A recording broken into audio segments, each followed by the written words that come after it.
Welcome back to the Flying with the Flock podcast, best place to get all of your Eagles and other NFL related news. I'm your host, Matt, and as you can probably tell, I'm still pretty sick.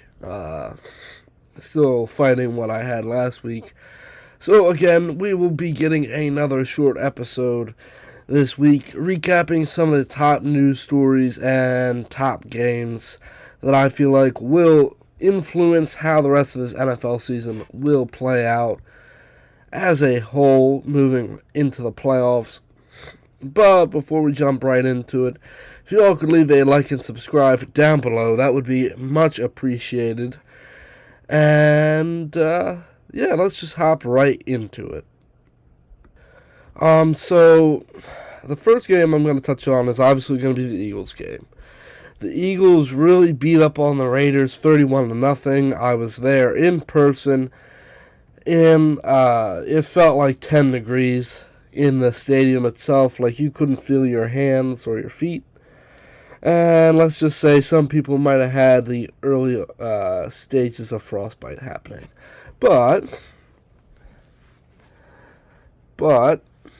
luckily for the Eagles, they beat the Raiders 31-0. Jalen Hurts went 12 for 15, 175 yards, 3 touchdowns through the air. On the ground, he also had 7 carries for 39 yards. Saquon had 22 carries for 78 yards and a touchdown, and Tank Bigsby had 17 carries for 57 yards. Receiving wise, their lead receiver was Dallas Goedert. It was nice to see him get the ball a couple times during this game. He had 6 receptions for 70 yards and 2 touchdowns. Devontae Smith had 2 receptions for 50 yards. A.J. Brown had 2 receptions for 41 yards and 1 touchdown.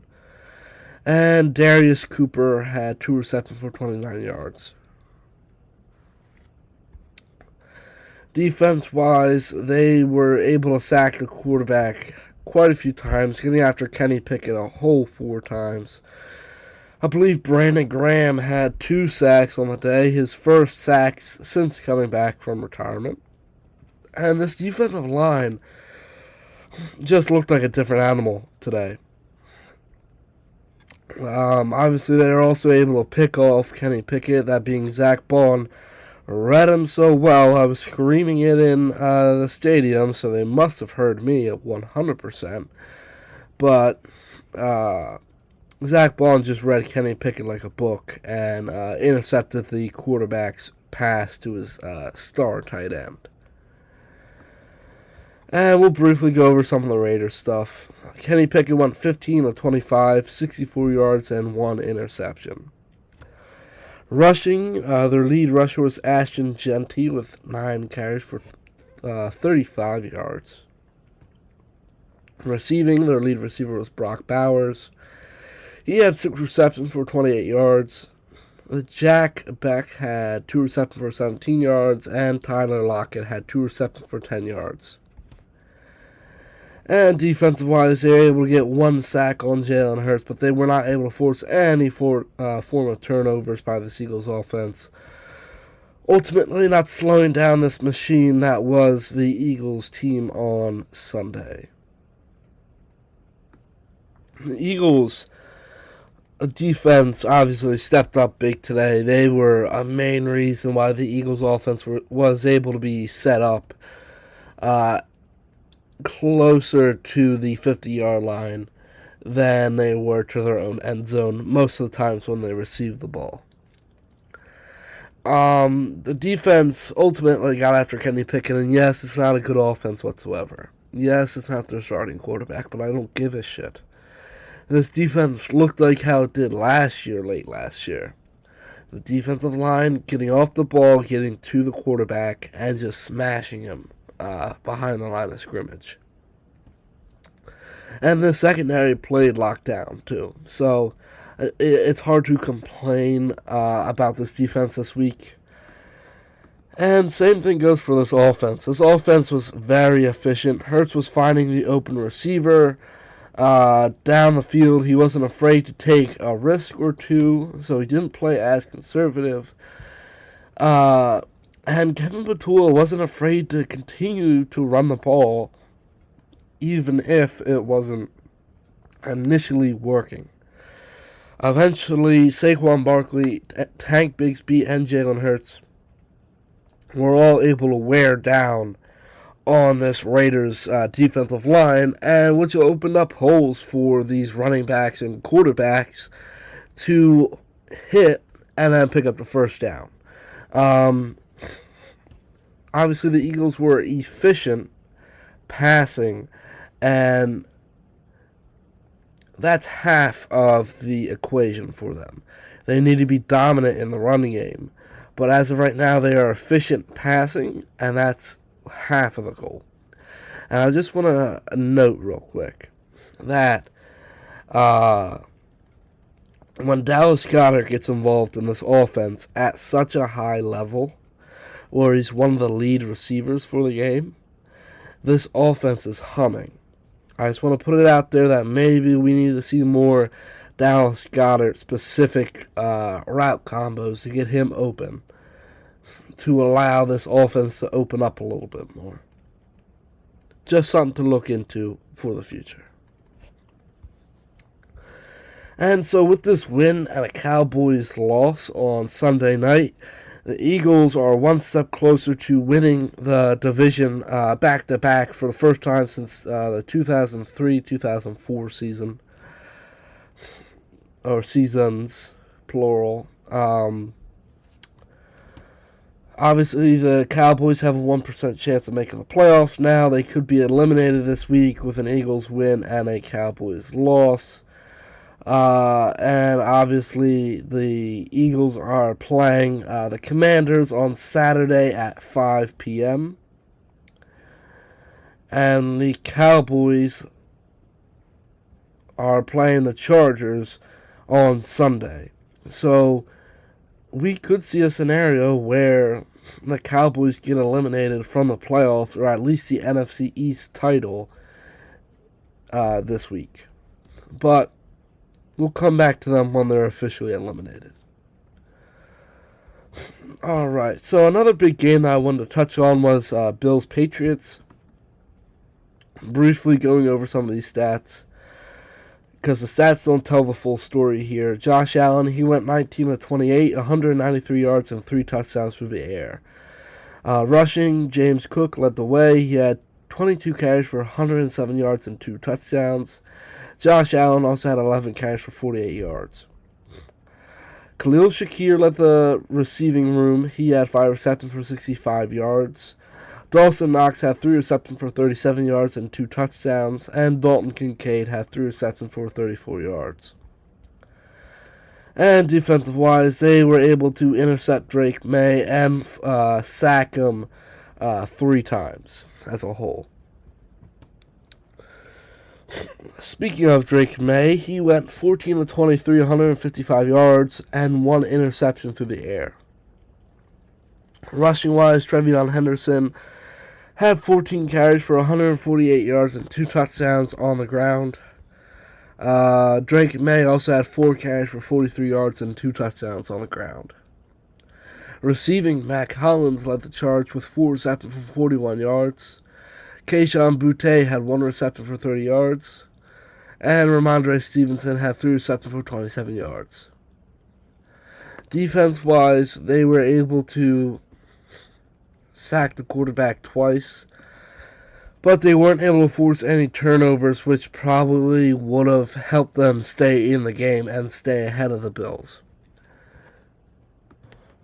So, during the Eagles game, obviously this game was on during the Eagles game, I was in the stadium, I looked up, and when I saw the score was 24-7 Patriots at halftime, I was like, holy Jesus, the Patriots are really going to beat up on the Bills. And that's not entirely true. The Bills had a second half comeback, scoring 28 points unanswered. And obviously they beat the Patriots 35-31. And they ultimately put the game on the back of Josh Allen, and he found a way to come back and win. And to me, he showed that why he's the current reigning NFL MVP. And this is a good sign for the Bills moving forward with the playoffs coming up, because they have 2 easy games and 1 hard game to end the season. They have Browns and the Jets, but they also have the Eagles as well. So, realistically, they could win out if everything went perfect. Or they could go 2-1, which is probably what they're going to do. And this Patriots team, they have the Ravens, who could create a problem for them, a Jets team, and a Dolphins team. A Dolphins team that's become a little bit more competitive, but probably won't do any damage against the Patriots. And a Jets team who's just going to roll over. So, we're going to see, but if these 2 teams end with the same record in the East, the Bills could easily come back and retake the AFC East, which has been under the Patriots' control for most of this season. But to me, for the AFC playoff picture, this game was huge. This outcome was huge. And just seeing how things are going to shake up because of this game is why I decided to include it. Now, I could have included Chiefs-Chargers. I just want to talk about Patrick Mahomes real quickly. Obviously, you never like to see a player get injured and it take him out for the rest of the season. Obviously, the Chiefs were eliminated with this loss because a couple other factors happened, which helped push for a Chiefs elimination from the playoffs. It's the first time that the Chiefs are not making it to the playoffs since 2015. It's the first time that they have not won the division since 2015. Obviously, we can have conversations during the offseason about where I believe the Chiefs are. But Patrick Mahomes right now just needs to get healed up. Obviously, he had an ACL injury. If you watched it live, it was pretty nasty. But overall, good luck, Chiefs. Who knows what the future entails for you guys. But that's just a rough loss all around for the Kansas City Chiefs. Alright, a game that had big implications in the NFC was Rams-Lions. The Rams beating up on the Lions 41-34. Matthew Stafford slung the rock to the likes of 24-38, 368 yards, 2 touchdowns and 1 interception on the day. Kyren Williams was the lead back.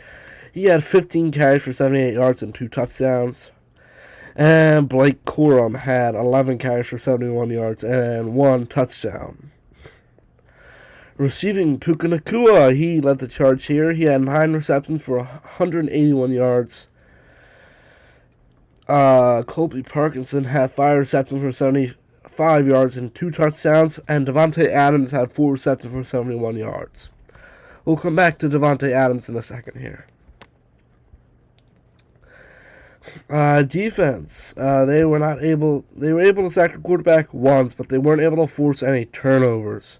They were just able to stop this Lions offense consistently enough to put them in an advantageous position, them being the Rams. Jared Goff, he went 25 of 41, 338 yards, 3 touchdowns on the day. On the ground, Jahmyr Gibbs had 13 carries for 38 yards. David Montgomery had 7 carries for 32 yards and 1 touchdown. Receiving-wise, Amon-Ra St. Brown, he had 13 receptions for 164 yards and 2 touchdowns. Jameson Williams had 7 receptions for 134 yards and 1 touchdown. Jahmyr Gibbs had 4 receptions for 20 yards. And that's all of the top receivers right there. And defensively, like I've already mentioned, they sacked the quarterback twice, and they also forced an interception by Matthew Stafford, which is more rare than not. So, overall, why I included this game in our recap this week is because what it means for the Eagles. It just means that there's going to be a harder path to the top. They would need the Rams to lose a majority of their last few games here. Lose twice, and they might be in a good position. Other than that, we might be discussing the Eagles having the second seed in the NFC. But, yeah, and the Lions are still knocking on the door to get into the playoffs. Next week, when I'm more healthy, I will have an overall playoff picture where I will give you a couple different scenarios and then what I believe what will happen moving forward. But yeah, that's why I included Rams-Lions, is because I thought it was a pretty big game for the overall NFC playoff picture. Alright, the last game I kind of wanted to cover because it was another big game. Was the Packers versus the Broncos. Obviously, the Broncos beat the Packers 34-26. Bo Nix, he went 23 of 34, 302 yards and 4 touchdowns through the air. On the ground, the lead rusher was R.J. Harvey with 19 carries for 65 yards and 1 touchdown. Bo Nix also had 7 carries for 10 yards, if you were interested, so there you go. Receiving, Courtland Sutton, he had 7 receptions for 113 yards and 1 touchdown. Troy Franklin had 6 receptions for 85 yards and a touchdown. Little Jordan Humphrey had 3 receptions for 42 yards and a touchdown. And that's the top 3 receivers for the Broncos here. There's quite a long list. And this Broncos defense sacked the quarterback 3 times and also intercepted Jordan Love twice as well. So they were applying significant pressure to the quarterback, making Jordan Love feel uneasy in the pocket, and then him forcing some throws and ultimately throwing a couple interceptions.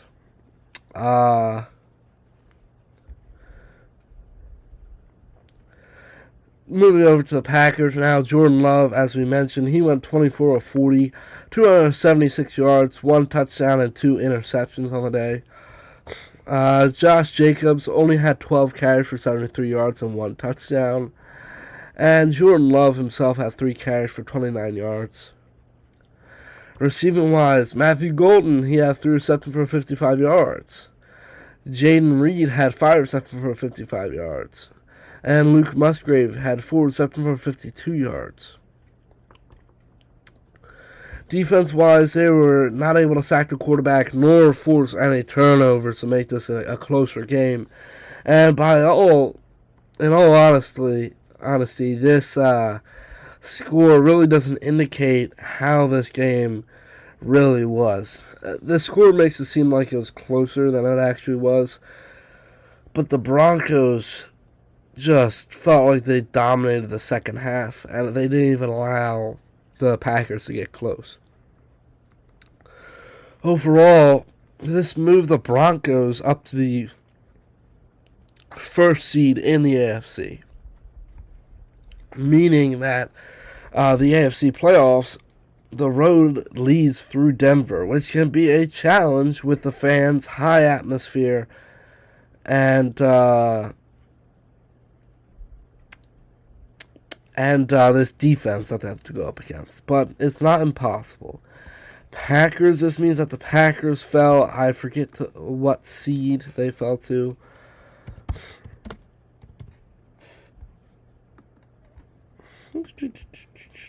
Where is seeding?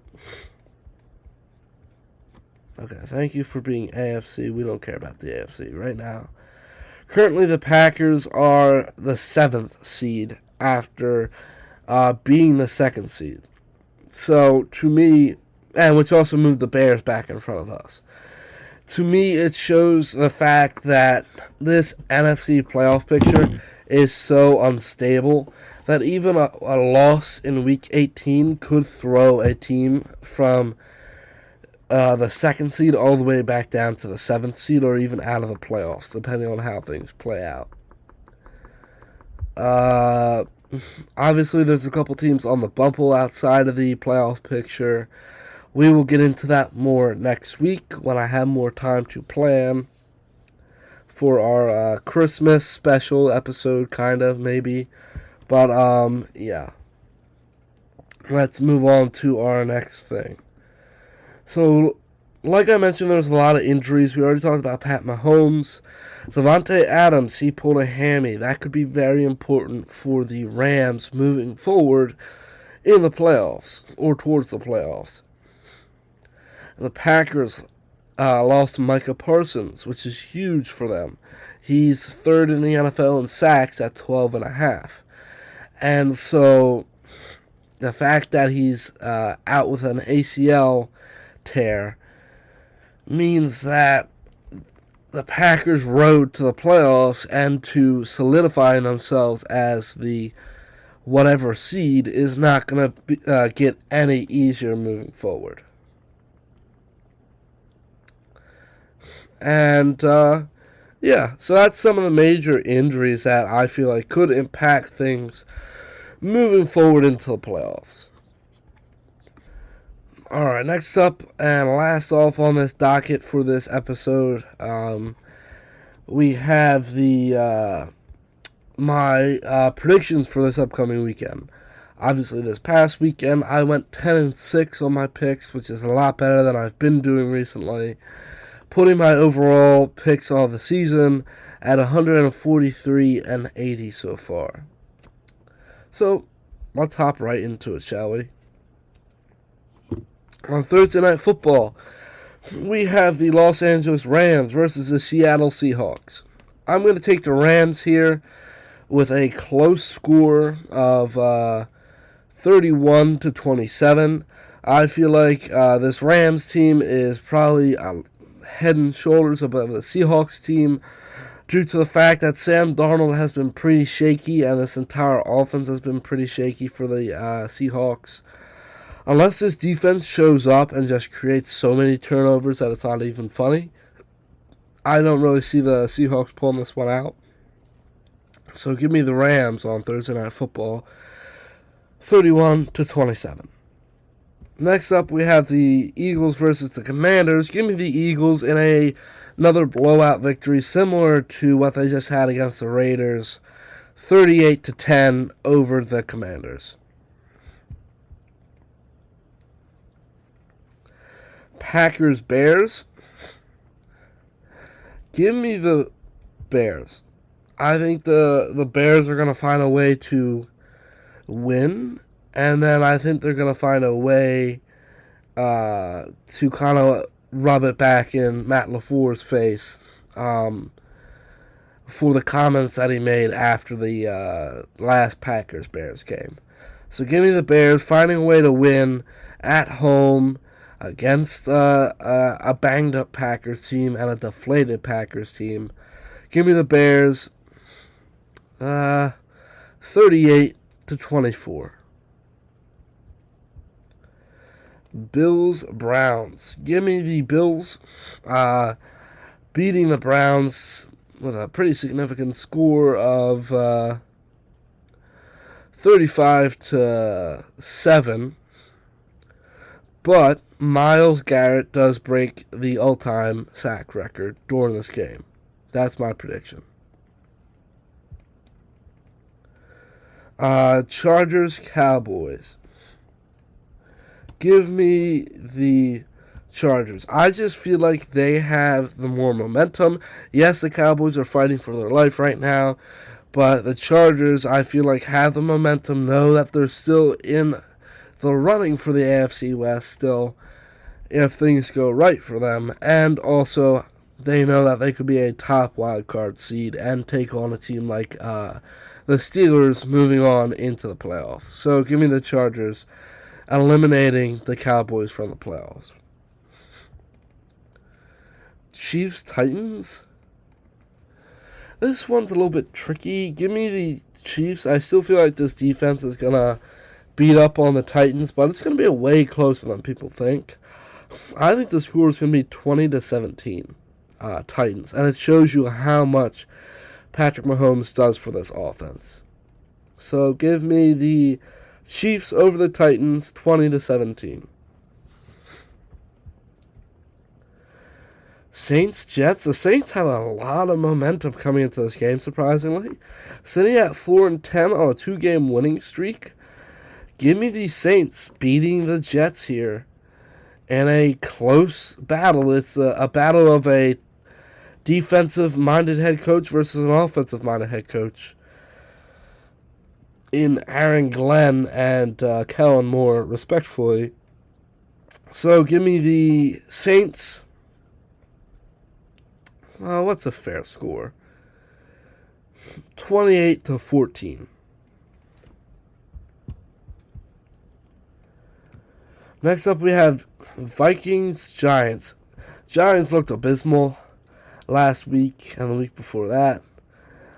They just don't have any form of identity at this point. Vikings are starting to surge late here, though they're not going to make the playoffs. They're still finding a rhythm, and hopefully this late season surge shows that J.J. McCarthy is the guy. So give me the Minnesota Vikings beating the Giants 31-14. Give me the Vikings. Next up, we have Buccaneers-Panthers. Give me the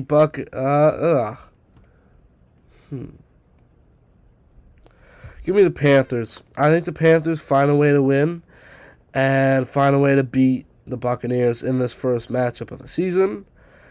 And I think that they kind of use that as a springboard into finishing the season strong and locking up the NFC South for the first time in close to a decade. So give me the Panthers in a last-second field goal win, 24-21. Bengals-Dolphins. The Dolphins looked atrocious on Monday Night Football, and I still feel like the Bengals might have at least one more win in their system before the end of the season, so now's no better time. So give me the Bengals beating the Dolphins in actually a close matchup, 38-28 Bengals. Jacksonville versus Denver. I'm going to take Jacksonville in this matchup. I feel like Trevor Lawrence and this Jaguars offense could be the team to come in to Denver and find a way to upset the Broncos. Currently, Trevor Lawrence is playing almost as good as any other quarterback in the NFL, or better. And I still feel like this Broncos team is still one loss away from going on a couple games skid here, and I think this might be where it starts.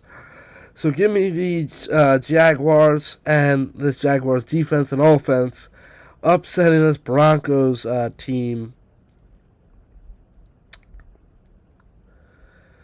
31-24. Next up, we have Falcons, Cardinals. Give me the Falcons here. I just feel like they're probably the better put together team here. So give me the Falcons beating the Cardinals in Arizona.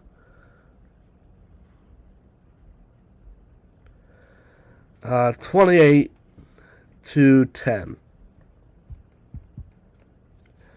Steelers, Lions. Give me the Lions. They always have a bounce back win after they lose. And they never win more than one straight win, so I wouldn't be surprised if they came out here and dominated Pittsburgh during the 4 o'clock slate of games. So give me Detroit beating Aaron Rodgers and the Steelers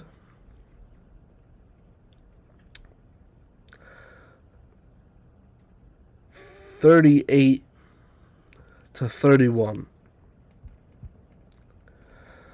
Next up, we have the Raiders versus the Texans. Give me the Texans by like 1 billion points.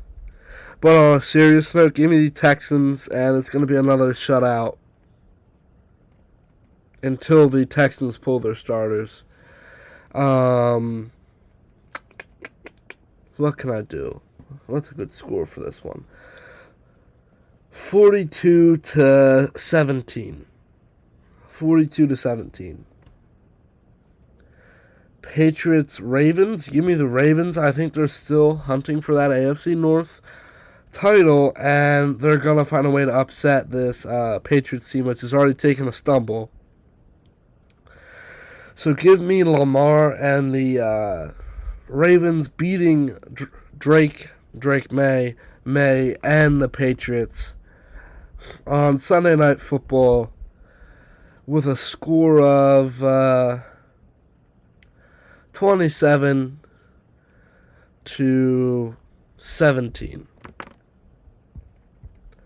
Then we also have the 49ers versus the Indianapolis Colts. I want to say that the Colts are going to win, but I know that the 49ers are probably going to win. So I'm going to go with my head on this one. Give me the 49ers beating the Indianapolis Colts 27-24 on Monday Night Football. Alright, so that's it for this episode of the podcast. I want to thank you guys for enduring another short episode for me. Your support means everything, and I will catch you guys next week, alright? Hopefully I'll be better by then. But till next time, I've been your host, Matt. And remember, go Birds!